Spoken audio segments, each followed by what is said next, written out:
The secret invitation's sun had barely risen over the calm hills of Northern California when the quiet invitation arrived. No envelope, no name. Just a simple card tucked into a weathered book of poetry. You're invited. No phones, no press. No fanfare. Just love. Just us. And at the bottom, almost as if it had been written by hand, but clearly printed in tiny italic letters. One name stood alone. Keanu was. It was the kind of invitation that made people pause, especially the few who received it. There were no addresses to reply to, no location disclosed. Instead, a single line of coordinates was etched into the back of the card. Those who knew Keanu Reeves well knew what this meant. He didn't want the world to know. This wasn't for Hollywood. It was for heart. Yet no one could have expected what was really happening. The story began months earlier, in the shadows of silence, where Keanu had learned to live after loss. For years he had kept his heart quiet, wrapped in grief and memories that no interview or red carpet could ever heal. His friends had worried. Some had stopped asking.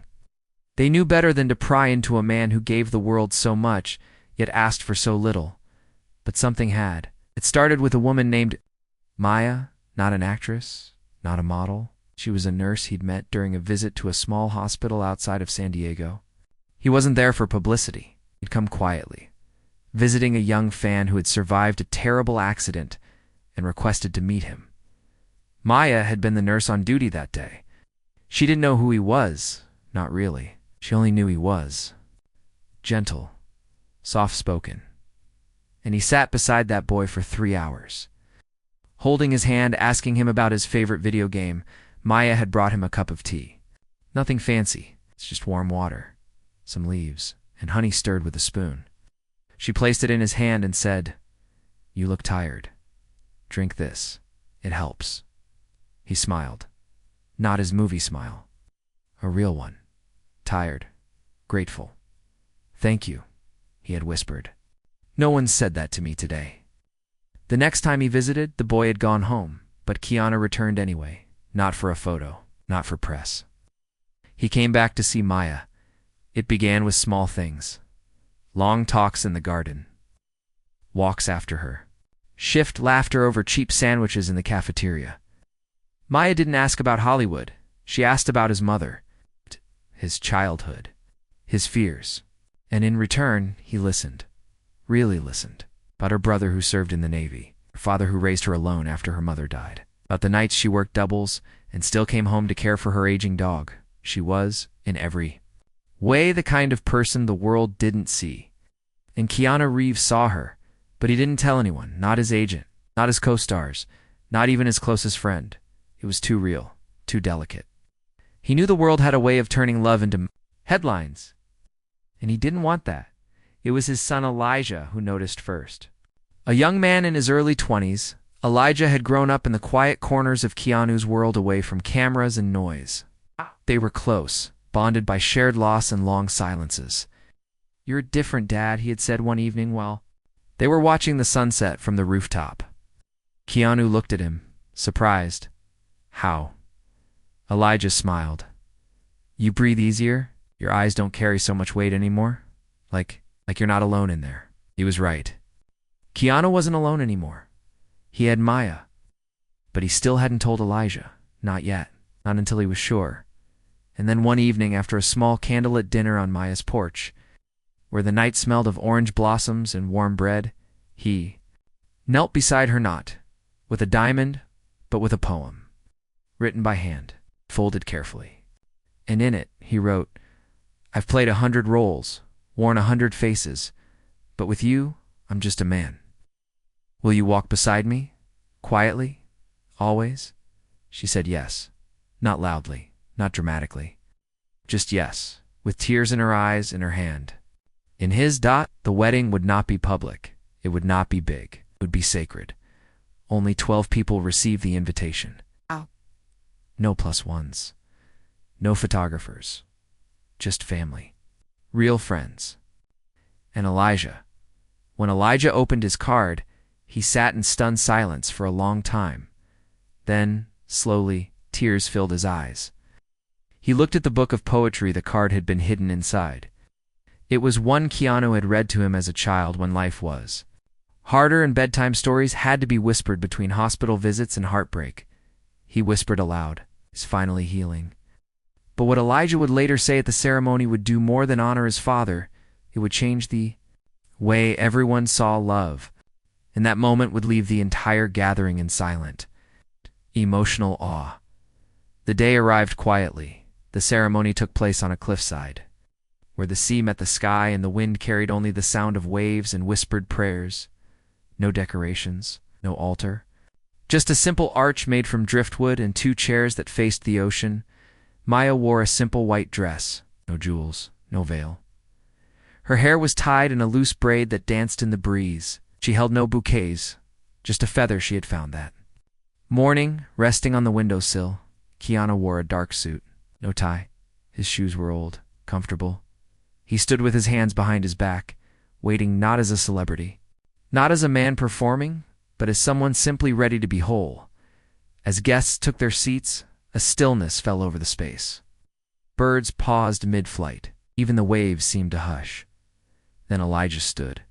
He stepped forward, holding a small slip of paper in his hand. His voice trembled, not from fear, but from emotion buried for years. "My dad," he began, "is the strongest man I know. But not because he fights, not because he runs or wins or plays a hero. He's strong because he stayed. After all he lost, after all he gave, he stayed." People leaned in. "I've seen him cry," Elijah continued. "Not many men talk about that, but I saw it. When we lost my mom, when we buried my sister, I saw him cry, not just once. And do you know what he did after he cried? He made me breakfast. He sat beside me. He drove me to school. He taught me how to tie my shoes. Not once did he walk away from the hard parts. There were tears, now quiet, respectful ones from guests who had never heard Keanu's story so plainly spoken. Elijah looked at Maya, then back at his father. "But today," he said, his voice breaking slightly, "I see him whole. And it's because of you, Maya, because you didn't try to fix him. You just saw him. You just stayed, the way he stayed for me." And then came the words that made everyone silent. "For the first time in my life," Elijah said, "I get to say something I've waited to say since I was a kid. Dad, ... You made it. And I am so proud of you." The wind blew gently. Keanu stepped forward and wrapped his arms around his son, his face buried in his shoulder, and for a long moment no one moved, because Loveriel Loved had spoken. Not with vows, but with truth. The woman behind the quiet, Smalath morning after the wedding felt like waking up inside a dream that didn't want to end. The sun was gentle, the sky soft with clouds drifting like whispers. The ocean below the cliff hummed with calm waves, like nature itself had attended the ceremony and stayed behind to watch over them. Maya stood barefoot on the dew-covered grass, holding a mug of black coffee between both hands. She wore one of Keanu's shirts. It was too big for her, but it wrapped around her like comfort itself. Her hair was undone, falling in waves across her shoulders. There was no makeup, no polish, only peace. Keanu stepped outside, still in his pajamas, quietly, slipping a blanket over her shoulders. He didn't say anything, didn't need to. She smiled, leaned her head against his chest, and in that silence, they found something most people search their whole lives for: complete belonging. But behind that quiet smile, Maya carried a past not many knew, and that past was about to surface. The night before the wedding, while Keanu was helping Elijah light lanterns by the edge of the cliff, Maya had walked away from the group for a moment. Her phone, something she rarely looked at anymore, buzzed 3 times in her pocket. Unknown number. She stared at it. Her fingers hesitated. Then she answered. "Maya," a voice said. "It's been a long time." Her heart skipped. It was a voice she hadn't heard in years. Sharp, clean, familiar like a scar. "How did you get this number?" she asked quietly. "You changed your last name, but you didn't change your habits," the voice replied. "You're still the kind of woman who leaves doors half open." Silence. "You should have told him who you are," the voice continued. "Before he finds out from someone else." Maya ended the call. Her hand trembled, not from fear, but from the weight of what she had left behind. Keanu Reeves didn't know everything about her. Not yet. And the truth had a way of showing up when least expected. After breakfast, the guests began to pack. The wedding had been private, sacred, and now it was done. There were hugs, tears, promises of silence. No pictures were shared. Interviews requested, his memory tucked deep into each heart. Elijah pulled Maya aside before he left. His voice was soft. "I've never seen him like this," he said. "It's like something inside him finally healed." Maya smiled, but her eyes flickered. "You're a good son," she whispered. "You see things clearly." He nodded. "So do you," he said, and hugged her. But later that evening, after everyone had gone, Maya sat alone on the steps of their small cabin staring at her phone. The message was still there. He deserves to know. Keanu noticed the change in her. Her laugh was slower, her gaze deeper. She hadn't told him about the call. Not yet. And then came the letter, delivered by hand. No return address. The envelope was creamy white with gold edges. It looked like something from a royal archive. On the front, only 2 words. For Keanu. Maya found it on the table. She froze. Her breath caught. But she didn't open it. She handed it to him. Keanu opened the envelope slowly, inside a single page. Typed cold. It read, "You married a woman who once disappeared from a court trial. She was the key witness in a medical scandal that took millions from dying patients. She walked away from it all. And now she's walked into your life. We thought you should know." He read it twice, then a third time, and he looked up at her not with anger, not with betrayal, but with a stillness that cut deeper than any scream. "Is it true?" he asked. Maya didn't lie. She sat beside him, placed her hands on her knees, and began to speak. Years ago, long before she met Keanu, Maya had worked in a high-level hospital research lab. She wasn't just a nurse, she was part of a research team developing a treatment for a rare neurodegenerative disease. The work was intense, personal. Her mother had died from the same illness, but something went wrong. The trial data was manipulated. Lives were lost. And when the truth started to unravel, someone needed to take the fall. Maya had discovered the fraud. She had all the proof. But when she came forward, the company turned on her. Her apartment was broken into, her files stolen. Her brother threatened. One night her dog, her only family, went missing. She found his collar in the trash behind her building. She ran, not out of guilt, out of fear. She changed her name, moved cities, and quietly began working in underfunded clinics, still trying to help people in whatever way she could. She never spoke about it. Not because she was ashamed, but because she believed that doing good moving forward mattered more than fighting, a battle that had already broken her.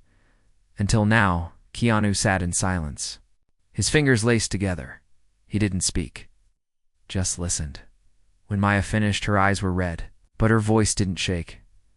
"I didn't hide it because I don't trust you," she said. "I hid it because it felt like a story that didn't belong in this chapter." He looked at her and then quietly asked, "Did you ever stop helping people?" "No," she said. "Did you take the money?" "Never." He nodded and said, "Then I don't care what they write in a letter." Maya broke down then, not out of guilt, but because for the first time, someone believed her without needing proof. But the story didn't end there. The next morning, while walking along the cliffside, Keanu and Maya saw a man standing alone. By their car suit, dark sunglasses, earpiece. "Mr. Reeves," he said. "Miss Fernandez." Maya's heart skipped. She hadn't heard that name in years. "I represent a private legal team," the man continued. "The case you ran from it's been reopened. New evidence. The real guilty parties are being investigated. Your testimony is needed." Maya froze. "If I testify, I'll be seen again. My life will be exposed." The man nodded. Yes. "But this time, you'll be protected, and you'll be believed." She turned to Keanu, fear in her eyes.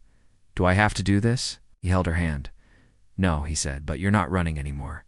"Not alone," Maya agreed. She would face the courtroom. Not to clear her name, but to give peace to those families who had lost everything. And Keanu would be there, by her side.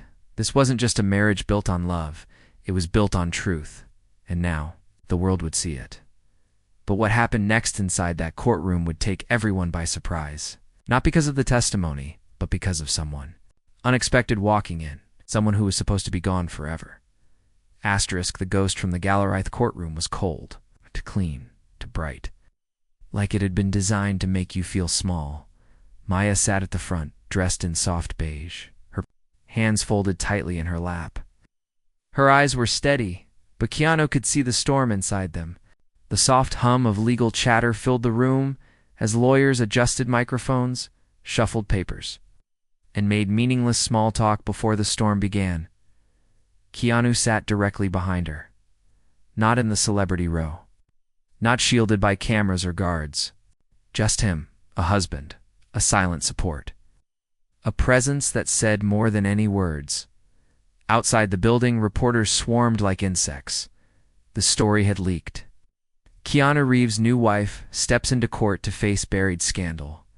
They didn't know the truth, not yet. They only knew what they wanted the world to click. But inside, truth was about to speak. The trial had been reopened after a whistleblower. Inside, the original pharmaceutical company had anonymously sent over recordings, files, and hidden documents. The company had tried to bury the scandal years ago, but cracks had formed in their concrete lies. And Maya was the key to unlocking everything.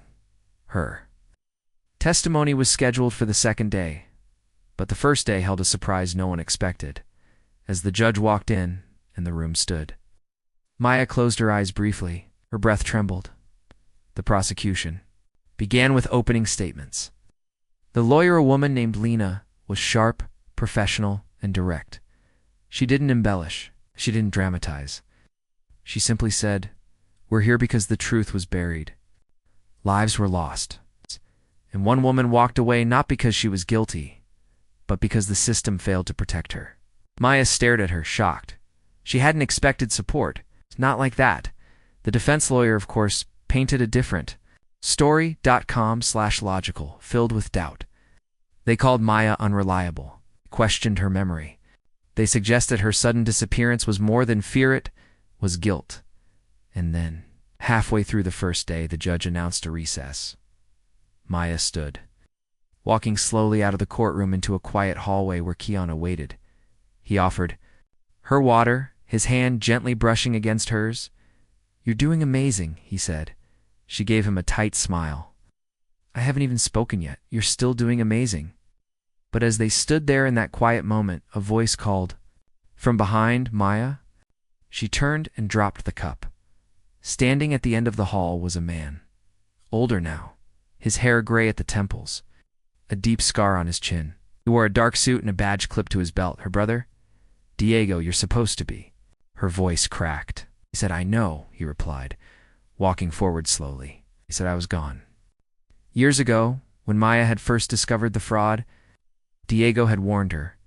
These people," he had said, "don't fight clean. If you go after them, you're not just putting yourself at risk." He had worked in military intelligence, knew how powerful men erased problems. One night, she came home and found blood on her front step. The next morning, he was gone. Shay searched, filed reports, begged authorities. And finally, someone left a message in her mailbox. "Don't look. For him, he's not yours anymore." So she stopped. But he hadn't died. He'd gone underground. He'd infiltrated the same company from the inside. And now, he was the whistleblower. Maya fell into his arms, shaking, not with fear, but with relief that came years too late. "You're the one who sent the files?" she whispered. He nodded. "I couldn't let them bury you. It's not after everything you risked." Keanu watched from the side. He saw how Maya's fingers clutched her brother's coat like a child, how her shoulders shook, how her eyes finally looked like they had found home. When she turned to him, she whispered, "He saved me." And Keanu replied, "So did you." Day 2 began differently. The courtroom buzzed. News had spread Maya's brother, presumed dead, had returned and submitted classified evidence to the court. The defense tried to delay the trial. They filed motions. They objected, but the judge overruled. The evidence was real. The chain of custody intact, and Diego. He was now listed as the final witness. Maya took the stand mid-morning. She swore in with steady hands, and then she began. She didn't give a performance. She didn't dramatize her pain. She just spoke about the patients, about the children who had been promised a cure and were given sugar water, about the mothers who had begged for treatment, only to be told they didn't qualify anymore because of new internal protocols, and about the moment she found the altered spreadsheets, the funding that disappeared, and the threats that followed. Keanu watched the jury. They leaned in, silent. Not one of them blinked as she told the story no paper had ever dared print. When she finished, the courtroom was quiet, and then came the cross-examination. The defense lawyer tried to break her. "Isn't it true you fled because you knew you were complicit? No. Did you fabricate any part of the data yourself?" "Never. Why didn't you come forward sooner?" "'Cause I didn't want to die. It was the way." She said that last line, calm, honest, raw vet, made even the judge's gavel pause, and then the final witness was called. The court will now hear from Diego Fernandez. He walked in, calm, composed, holding a small black case. Inside were files, photos, hidden emails, audio recordings, a video, all proof. But then he did something unexpected. Instead of handing the evidence to the prosecution, he turned to Maya. "I want you to be the one to submit it," he said. She froze. "Me," he nodded. "They tried to silence you. It's only right that you're the one who unmasks them." Maya stood, walked slowly to the bench, and handed the case to the judge herself. It was done. And somewhere in that moment, she became more than a witness. She became a warrior. Outside, the press screamed her name, Maya. "Over here, Mrs. Reeves. Did Keanu know about your past? Are you afraid the company will retaliate?" Keanu didn't say a word. He simply opened the car door for her, shielded her with his jacket, and whispered, "We're going home." But as they drove away, Maya looked out the window and saw a young girl holding up a cardboard sign. It read, "My brother died in that trial. Thank you for not giving up." Maya couldn't hold the tears, and neither could Keanu, because this wasn't just a marriage anymore. This was a mission. But what Maya didn't know yet, what no one knew, was that the case had caught the attention of someone powerful. Someone who had been quietly watching everything unfold. Someone who was about to call Keanu personally and ask a question that would change everything. Asterisk the call from the top morning after the court case. Ended felt quieter than expected. No cameras, no reporters. No sirens in the background. Just the sound of birds outside the window of a rented cabin tucked deep. In the woods near Lake Tahoe, Maya stood barefoot in the kitchen, stirring oatmeal. Keanu sat at the table, sipping tea. It's the same way he had the very first time she'd handed him a warm cup at the hospital. "How are you feeling?" he asked gently. "Lighter," she replied. Also nervous. He reached across the table and took her hand. "You did what most people run from. You stood up. Not just for yourself, but for everyone." She looked at him and smiled. But behind her smile, a question still lingered. What now? The phone rang just as they were about to head out for a walk. Keanu checked the caller ID. No number. Normally he wouldn't answer, but something told him this was different. "Hello?" A calm voice responded. Sharp, steady. "Mr. Reeves, this is Deputy Director Bray from the Federal Oversight Committee." Keanu stood up straighter. Oh, Maya paused. "I hope this isn't a bad time," the voice said, "but we've been following the Fernandez case, and we need to speak with both you and your wife. Privately." Keanu's tone didn't change. "We've said everything in court," yes, the director replied, "but you didn't know the full story." An hour later, in a secure government building in Sacramento, Maya and Keanu sat across from two agents and a federal official. The room was bare. No decoration, no windows, just hard chairs and questions. But what they were told wasn't an interrogation. It was a revelation. Mrs. Reeves, the director began, your brother didn't just collect evidence. He cracked open one of the largest hidden corruption rings in modern pharmaceutical history. Maya's eyes widened. I thought it was just one company. That's what they wanted you to believe, the director continued. This Goes deeper. Multiple organizations, shell companies, fake trials, falsified data used globally, and the files your brother gave us. They connect everything. Maya went silent. We need to build a global case, he said. And we want you to lead the Truth Committee. Maya stared at him, shocked. Me? She asked. I'm a nurse, not a lawyer, not a politician. Exactly, he said. You're someone the public trusts. You're someone who risked everything without asking for anything in return. We need people like that. Keanu squeezed her hand. You won't be alone, the director added, and we'd also like Mr. Reeves to help. Not as an actor, but as a voice, to make people care. To speak where others are afraid. Keanu leaned back, thoughtful. You're asking us to put our lives back in the spotlight. We're asking you to save lives, the director said. This time on a global scale. They didn't answer immediately. They returned to the cabin in silence. Maya sat on the porch, watching the lake shimmer in the evening sun. Do you think we should do it? She asked.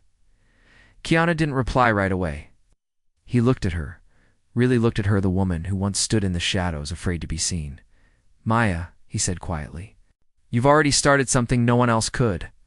If you take this step, you'll be putting light where they tried to bury truth. She turned to him. And what about you? He smiled. I've played 100 heroes on screen.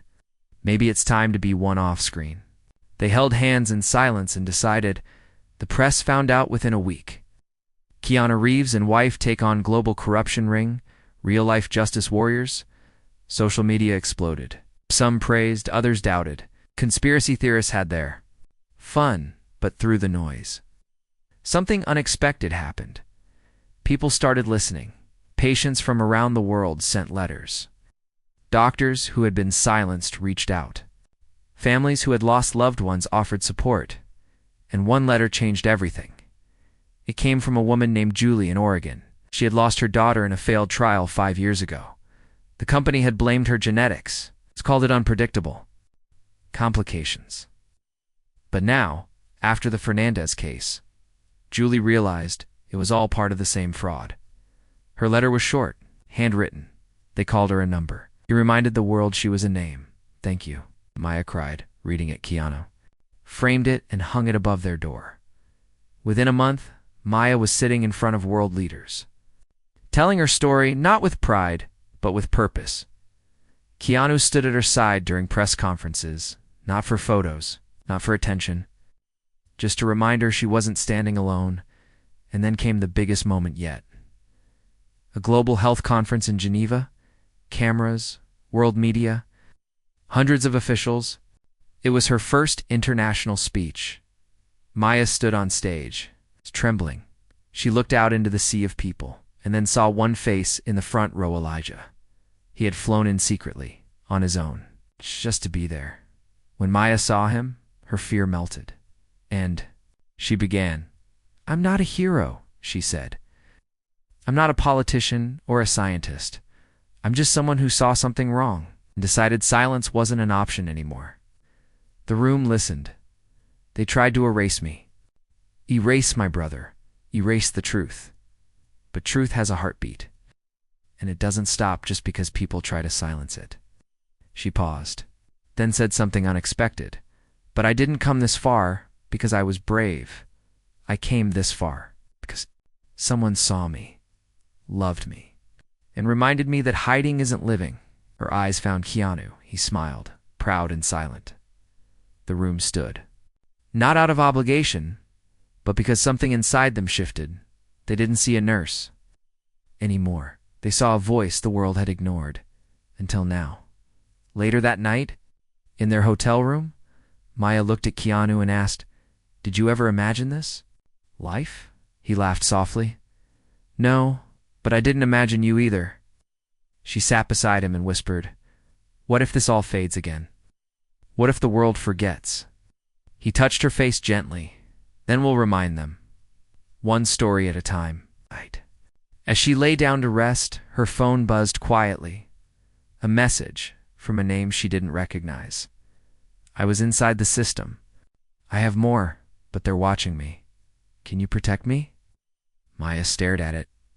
A new chapter was about to begin, one even more dangerous than the last, because the deeper they dug, the darker it got. Asterisk the whistle in the dark, Maya stared at the message on her phone for a long time. I was inside the system. I have more, but they're watching me. Can you protect me? The sender's name was simply J. Asher. No profile picture, no contact history. Just a single message, trembling with fear and truth. She sat up slowly, trying not to wake Keanu, but he stirred anyway. He always felt when something shifted inside her. You okay? He whispered, eyes still closed. Maya hesitated. Then she handed him the phone. He read the message, then looked at her. Do you trust it? She shook her head. I don't know yet. But her voice wasn't calm. It was something else. Not fear, not confusion, urgency. Keanu sat up now, fully awake. Then we find out, he said. The next morning they forwarded the message to Deputy Director Bray. Within minutes they received a reply. Asher was once an internal ethics officer, went missing last year, considered compromised. If he's contacting you, it's serious. Maya's hands trembled as she typed back. Can we meet him safely? The reply came quickly. We'll arrange it. Secure location. No press, no leaks. Full protection. Maya exhaled. Keanu walked over, placed a gentle hand on her shoulder. Whatever happens, said, we go through it together. 3 days later, in an abandoned observatory outside Seattle, Maya and Keanu met the man named Jay. Asher, he looked like he hadn't slept in weeks. Hollow eyes, torn jacket, beard grown too long, but his mind sharp, alert, and filled with dangerous truth. He didn't greet them with pleasantries. He simply placed a flash drive on the table and said, This is bigger than you thought. Maya leaned forward. How big? Asher's voice cracked slightly. They're not just burying research, they're experimenting. Unapproved treatments, undocumented testing sites, entire patient groups gone. Keanu's face hardened. Gone? He asked. Asher nodded. Missing. Families told it was natural death, but records were deleted. Some treatments weren't even drugs. They were behavioral controls. Memory editing, synthetic emotional suppression. Trials happening in rural hospitals. In silence, Maya's stomach turned. Why? She whispered. Control, Asher replied. Not of illness, of people. The medical division is just the first layer. This goes into defense, into population modeling. They're trying to rewrite human response. Keanu stared at him. Do you have proof? Asher nodded slowly. On that drive. But then he leaned closer. But if you open it, they'll know. Back in their hotel room, Maya stood at the desk with the flash drive in her hand. She could hear the hum of the city beyond the window. People moving, laughing, living normal lives. Unaware that somewhere, someone was playing God with their health and minds. Keanu stood beside her. We don't have to do this, he said gently. We could walk away, live quietly, let someone else take it from here. She turned to him. Could you live with that? He shook his head. No, me neither. She plugged the drive in. The screen blinked. Files appeared. Folders, names, locations, videos. Some were labeled in code, others in dates and initials. One video auto-dash played. It showed a young woman in a hospital gown, smiling, then suddenly screaming, then silence. A man off-screen took notes. Keanu turned away, jaw clenched. Maya paused the video. We can't keep this to ourselves, she said. But that night something changed. They weren't alone anymore. Someone was watching. 2 nights later, their security guard assigned by the oversight committee didn't report in. Their hotel key card logs showed multiple attempts from unknown IDs, and a drone was spotted hovering. Outside their window for 7 minutes, they were being hunted. The truth had stirred. Something bigger, and it wanted to stay buried. Bray called them the next morning. "You need to disappear," he said. "New location. Off-grid. We'll handle the data. But you need to survive long enough to testify again." Maya didn't flinch. "We're not running. We're preparing," Keanu added. "We have the platform. They have the silence. We break that. They lose power. Then we'll protect you," Bray said. "But be ready. They won't come with handcuffs. They'll come with accidents. With lies." Maya looked at Keanu. "You still sure about all this?" she asked. He leaned in and kissed her forehead. "I didn't marry you to run when it got hard. I married you because I knew your strength scared the wrong people." She closed her eyes and whispered, "Then let's scare them louder." The next week, Maya and Keanu went underground with a team of ethical hackers, analysts, and whistleblower advocates. They started a hidden broadcast voice only, disguised location, encrypted lines. They called it the Heartbeat. One by one, survivors came forward. One by one, names were named. And then came the call from her. A woman who had been silent for 20 years. A former VP of one of the original companies involved in Maya's first trial, her voice aged and broken, came through the broadcast line. "I lied," she said. "I signed off on falsified results. Said those patients were stable. They weren't. I killed them with my signature." My silence. Then she said, "But I kept copies. Hidden. They'll come for me when they find out I talked to you." "I'm ready," Maya whispered. "We'll protect you." The woman's voice shook. "You already did." It reminded me I had a soul. Meanwhile, headlines around the world exploded. Anonymous broadcast reveals global patient abuse cover-up. Keanu Reeves' wife leads a medical revolution. Truth leaks spark international investigation. But with the truth coming out came danger. And it arrived one night when Elijah called in panic. "Dad," he said, "someone followed me home." They left a note on the door. It said, "Tell your father to stop, or we stop you." Keanu's heart froze. Maya grabbed the phone. "Are you safe?" "I'm at the police station now," Elijah said. "But they said unless there's an actual break-in, they can't do anything." Keanu paced the room, his fists clenched, his voice low. They crossed the line. Maya stood in front of him. Then we cross it back. They couldn't stop now, but the next step, they planned, would either expose everything, or destroy them for good, because the next step wasn't a speech, it was a live international broadcast, and Maya would face the world with the truth, the files, and a message that couldn't be silenced. Asterisk the voice that broke the world, called it the Reckoning broadcast. No stage, no politics, no networks, just a signal, a live encrypted stream, announced only hours before airing, and shared by millions across social media under one phrase: "Listen to her." The world didn't know what to expect, but they were watching and waiting. Inside, a secured room beneath a private location, Maya stood under soft lighting, facing a single camera. She wore no makeup, no jewelry. Her voice had been strained for days, but her eyes were clear.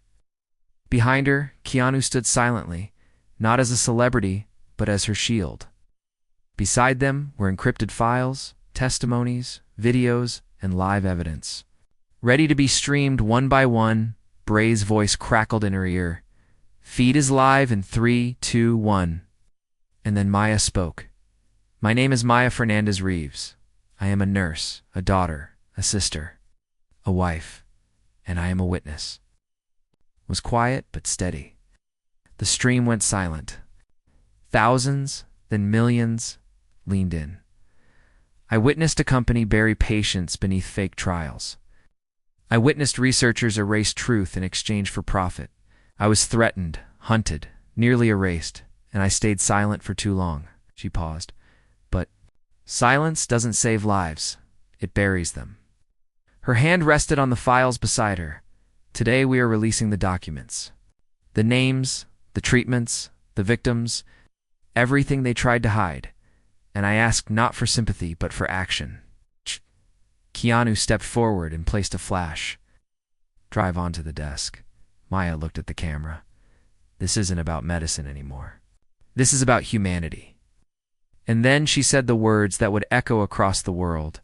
If my voice can be silenced tomorrow, then let it roar tonight. She pressed a single button. The files went live, over 4 terabytes of proof, full access. No gatekeeping. Names, dates, records, patient testimonies, encrypted medical logs, every lie cracked open. Within hours, media outlets scrambled. Governments issued emergency statements.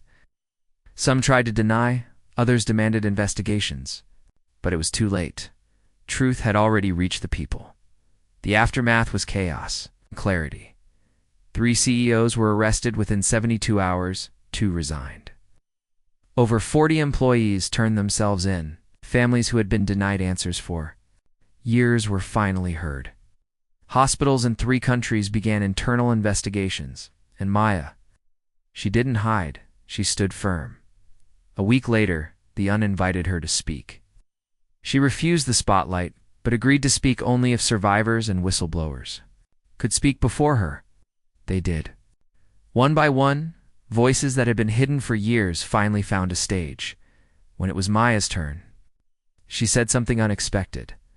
I'm not the beginning, and I'm not the end. I'm just one voice. But if we teach others to use theirs, this doesn't have to happen again. People wept, even the ones who had once doubted her. In the months that followed, Maya became part of a global truth initiative, not as a leader in power, but as a human reminder of what honesty looked like. She returned to medicine, not the high-rise.